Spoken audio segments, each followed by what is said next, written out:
हमारा राजस्थान न्यूज और मैं हूं आपके साथ अनुष्का। ताजा खबरों के लिए चैनल को सब्सक्राइब व फॉलो करें और कमेंट में इस खबर के प्रति अपनी राय जरूर लिखें। दूल्हा दुल्हन की कार की डंपर से टक्कर, पहला कदम रखने से पहले घर से निकली अंतिम यात्रा।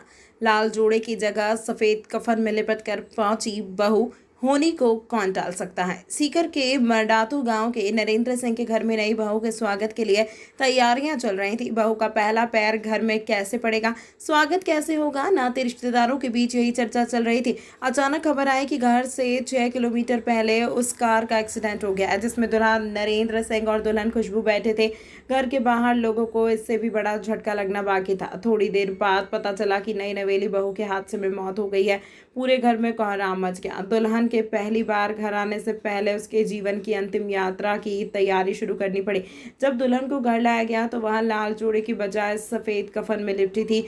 रूंधे गले से उसका अंतिम संस्कार किया गया। सीकर जिले में बुधवार को हुए इस दर्दनाक हादसे का लाइव वीडियो सामने आया है। दोनों गाड़ियों की आमने सामने की टक्कर इतनी जबरदस्त थी कि कार के परखच्चे उड़ गए।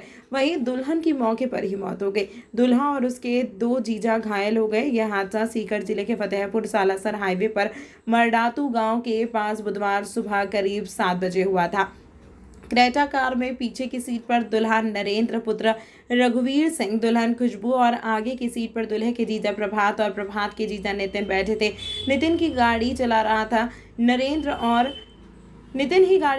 थे। नरेंद्र और खुशबू की शादी 6 फरवरी को हरियाणा के हिसार में हुई थी। विदाई के बाद कार में दुल्हा दुल्हन समेत दोनों जीजा हिसार से मंगलवार रात 3 बजे अपने गांव बाटला नाऊ रवाना हुए थे। रास्ते में उन्होंने एक होटल पर रुककर नाश्ता भी किया था। वे घर से 6 किलोमीटर दूर ही थे। उससे पहले ही हादसा हो गया जिसमें दुल्हन खुशबू की मौत हो गई थी। वहीं दुल्हा और दोनों जीजा घायल हो गए। सीसीटीवी में क्रेटा डंपर टकराते नजर आए। घटनास्थल के पास ऑटो पार्ट्स की दुकान है। दुकान में लगे सीसीटीवी कैमरे में हादसा रिकॉर्ड हो गया था। डंपर से टक्कर के बाद कार घूमकर सड़क की एक तरफ पलट गई। वीडियो में दुल्हे के जीजा नितिन बाहर निकलते हुए भी दिखाई दे रहे हैं। नितिन ही गाड़ी चला रहे थे। हादसा फतेहपुर सालासर हाईवे पर हुआ था। इस 4 लेन का काम चल रहा था। ऐसे में यहाँ पूरा ट्रैफिक सड़क के एक तरफ ही निकलता रहा। हादसे का कारण भी यही माना जा रहा है। पुलिस ने टक्कर मारने वाले जंपर को जब्त कर लिया है। पुलिस इन्वेस्टिगेशन में सामने आया है कि दुल्हन खुशबू के सिर में कोई नुकीली चीज लगने से गंभीर चोट लग गई थी जिसके चलते उसके सिर से काफी खून बहा था। हालांकि मामले में कार में आगे बैठे नितिन और प्रभात एयरबैग खुलने से ज्यादा चोटिल नहीं हुए।